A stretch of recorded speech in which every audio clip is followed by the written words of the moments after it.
Hello, friends, and welcome back to Stories About Entitled People. Our first story today is about a nightmare neighbor who went from annoying to outright dangerous. But before we begin, best way to support our channel is to leave comments, like, and subscribe with the turned-on bell so you don't miss the new video every single day. Here we go. The neighbor who tried to ice my driveway. I've been living next door to a nightmare for 3 years. On paper, it should have been a normal setup, 2 houses, side-by-side driveways, a shared property line. At first, it seemed fine. We said hello, exchanged pleasantries, and I thought I'd lucked into decent neighbors. That illusion lasted right up until the day my boyfriend, now my husband, moved in. For whatever reason, that flipped a switch in her. Overnight, she turned into the kind of person you swap horror stories about at family gatherings. Her first obsession? Our dogs. Every time they trotted from the front door to the backyard off-leash on our property, she'd call animal control. It didn't matter that they never left our yard. She just wanted to make our lives harder. After the 4th bogus report was dismissed, animal control flat out told us they were done wasting their time. So she changed tactics. She put up a Ring camera, not to watch her own home, but angled directly into our driveway. Every time we stepped outside, I could feel her watching. We put up a privacy fence along the concrete to block her view. That only made her angrier. She filed a complaint with the city, whining that our fence violated property codes. The city shut her down after confirming everything was above board. Next, she pivoted to harassing my business. I run a small company out of my home, and customers occasionally park in the shared drive. She started taking pictures of their cars, screaming at them, and even filing false illegal parking reports with the city. I watched her snap photos of a car stopping for 30 seconds to drop someone off and then submit it as abandoned on the property. She even tried to claim my business wasn't licensed. After a while, the city officials told me directly they knew exactly what she was doing, and they were done entertaining her complaints.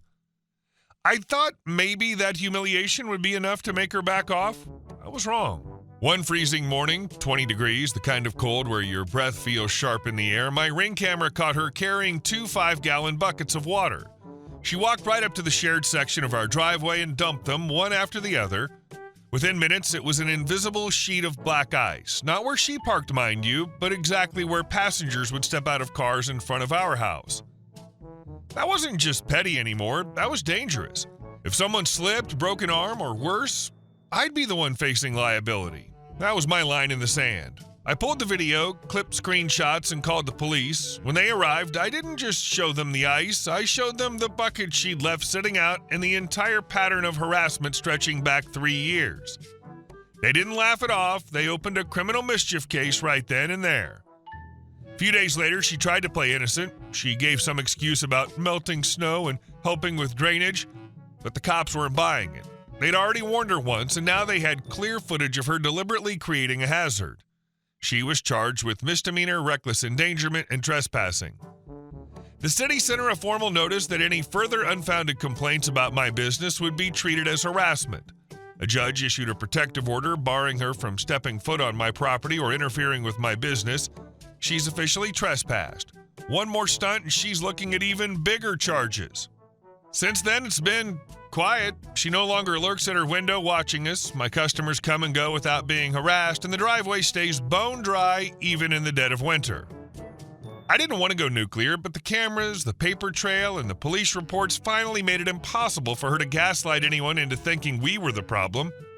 Now she's the one walking on eggshells. This one hits a totally different note than the funny HOA or flamingo stories. It's not just petty, it's dangerous. That neighbor didn't just cross a social line, she crossed a criminal one.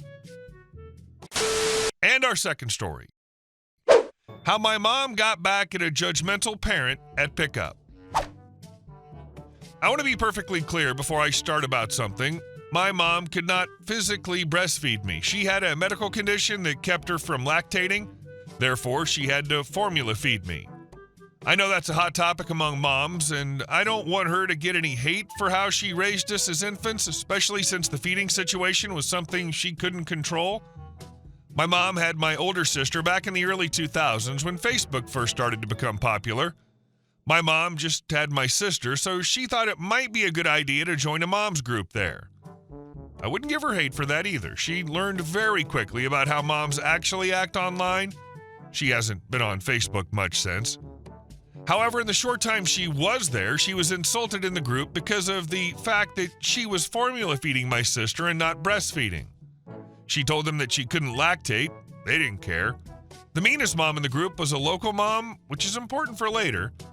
This mom, Susan, was incredibly cruel to my mother. Susan told my mom that my older sibling would get sick because she wasn't sharing her antibodies through breast milk.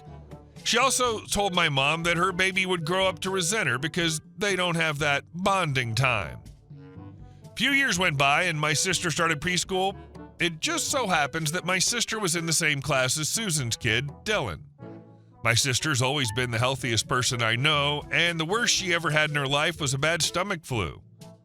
Not only that, but she's always been very affectionate and attached to my mom. My brother and I are exactly the same way too. A few months after my sister's school started, my mom realized that Dylan is Susan's kid after my sister came home in tears. Dylan was bullying her. My mom went to the school, but they refused to do anything about it because bullying builds character, and bullying is normal at this age. My mom ended up asking my sister some questions and found out that Susan came to pick Dylan up before her, one of the things he bullied over. So my petty mother came a little earlier every day until she managed to come at the same time as Susan. On that day, my sister was so happy to see my mom. She went running to my mom as she usually does, and my mom told me that Susan was shooting her nasty looks. While my sister was running to my mom and hugging her, Dylan was refusing to leave because he still wanted to play with the toys. Susan had a sour look on her face, and my mom kept coming before or at the same time as Susan to pick up my sister. Eventually, Susan started picking Dylan up way later in order to avoid my mom. This is the kind of story that makes you want to clap for your mom because she didn't go nuclear, she didn't scream at Susan, and she didn't need to. She just quietly proved her wrong every single day. And our last story. My HOA banned my pickup truck, so I parked a camo-clad middle finger in my driveway. About 10 years ago, I had one of those ridiculous run-ins with my HOA that still makes me laugh when I think about it. I'm just a regular guy with a regular truck, a late model Ford F-150. No logos, no ladder racks, no toolbox bolted in the back. It wasn't a work truck, it was my daily driver, my Home Depot hauler, my kayak mover, my help friends move their couch vehicle. I parked it in my own damn driveway like any normal person. Then one Tuesday, I get home from work and see the bright yellow HOA violation notice stuck to my front door. It read, "Violation, parking of commercial/work vehicle in residential area, remedy within 7 days or fines will apply." I almost laughed. Surely this was a mistake. I called the property manager the next morning. "Hey," I said, trying to keep my tone even, "there's been a mix-up. I got a violation notice, but my truck isn't commercial, it's just a personal F-150. The HOA rep on the other end, a woman who spoke like she was reading off cue cards, said, "According to our records, you have a pickup truck. Bylaw 14.7 Section C prohibits work vehicles, including but not limited to panel vans, dump trucks, and pickup trucks." I blinked. "Wait, you're banning all pickup trucks?" "That's correct." This isn't 1983. Pickup trucks are the most common vehicles in America. My truck's cleaner than half the sedans in this neighborhood. Her answer, "The bylaws are clear. You need to remove it or park it elsewhere." So I appealed. I went to the next board meeting. I laid it all out. My truck wasn't commercial, wasn't an eyesore, and wasn't against the spirit of the rules. I even pointed out that my neighbor's Honda Civic held together with duct tape and bumper stickers looked far worse. They didn't budge. "We must preserve the aesthetic character of the community," the president sniffed. Fine, they wanted me to play by the letter of their bylaws. I would, but I wasn't going to make it easy. I went on Facebook Marketplace and found my next masterpiece, a 1992 Chevrolet Caprice Estate Wagon. This thing was a land yacht, beige, boxy. It looked like the kind of car your grandma drove to bingo night. It cost me less than the HOA's first round of fines would have been. Then I took it to a wrap shop. For $700, they covered the entire car in full-on deer-blind camouflage. Not tasteful olive drab, no, the ugliest leaf pattern, you can't see me in the woods camo wrap they had. Next, I had a poster printed. In the massive back window of the wagon, I displayed a photo of my shiny, forbidden F-150. Underneath, in bold letters, "The HOA says this truck is illegal, but this camo wagon is just fine." And with that, I parked the camo wagon of petty justice right in my driveway, same spot where my truck used to sit. The reaction was immediate. Cars slowed to a crawl in front of my house, neighbors stopped to laugh, point, and take pictures. I even heard one teenager yell, "Bro, that's sick." Within days, the neighborhood Facebook group, which I'd been banned from for questioning the board before, was in flames. People were posting photos of the camo wagon, debating the bylaw, and mocking the board's logic. The HOA sent me another violation letter. This one claimed I had unauthorized signage on a vehicle. I fired back, "It's not signage, it's artwork displayed inside my personal vehicle, which is fully compliant with the bylaws as a non-commercial passenger vehicle. Please define art." They couldn't.